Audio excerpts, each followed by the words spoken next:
From Hartsfield to Athens today. We appreciate them taking the time to come visit our community. But the purpose here tonight is to stimulate, to cajole, to explore, because all of this leads to more understanding. Well, I'm here because I feel abortion is a very important issue. I don't think I can convey how horrible I think it is. That's the horrendous monstrosity that Roe versus Wade has visited upon us. And it has spawned things like young women disposing of fetuses in garbage cans of high school gymnasiums before a school dance. And no prosecution for that, because if they went across the street to the physician, he would do the same thing for them lawfully. But I was in great agreement with what my old boss, President Clinton, used to say as his goal, which is that abortion should be safe, legal, and rare. I don't think personally that I would have an abortion, but I think that the ability to choose is a strong one, that we need to keep that around. Position on abortion.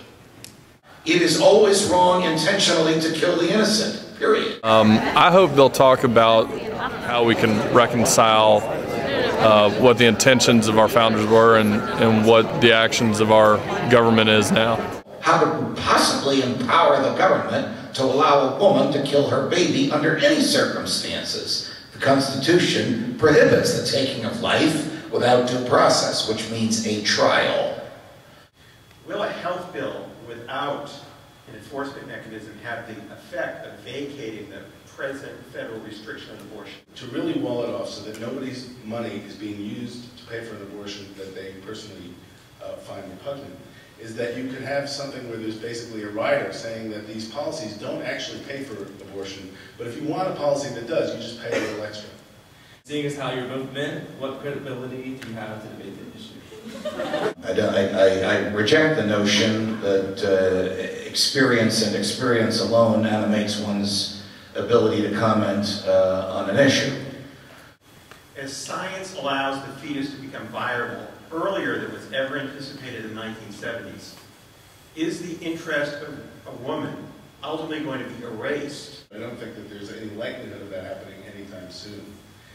Though it's clear the standard in Roe versus Wade is unworkable, is horrific, and is almost unpredictable. If you give the baby the benefit of the doubt that life begins at conception, then Roe versus Wade makes no sense at all. That in a world that's post-Roe, questions of back alley abortions, class, and race would surface. Before Roe v. Wade, before abortion rights were upheld by the courts, thousands of women, young women, died every year from botched back alley abortions. If you take my view that innocent life is always worthy of and commands the protection of the state, and that it is always wrong to kill the knowingly innocent, then you can't authorize abortion because it's done neater or cleaner by a doctor than by a monster in an alleyway. Tell that to the baby who died.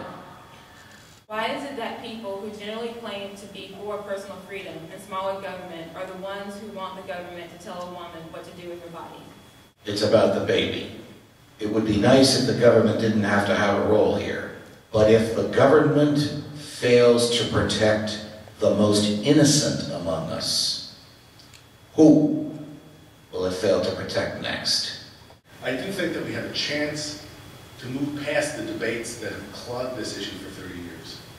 I think that if we move past the notion that the answer is categorical prohibitions and criminalizing matters and throwing doctors and women in jail, but looking for the things that are happening right now that both sides can agree will reduce the number of abortions. She and the 7 children live on public assistance, which is meager and barely enough for them to live in this disgusting environment. No running water and no toiletry or sanitary facilities. She doesn't know who the father of any of the 7 children is, and she's now pregnant with her 8th. Should she have an abortion? If you say yes, you would have aborted Beethoven.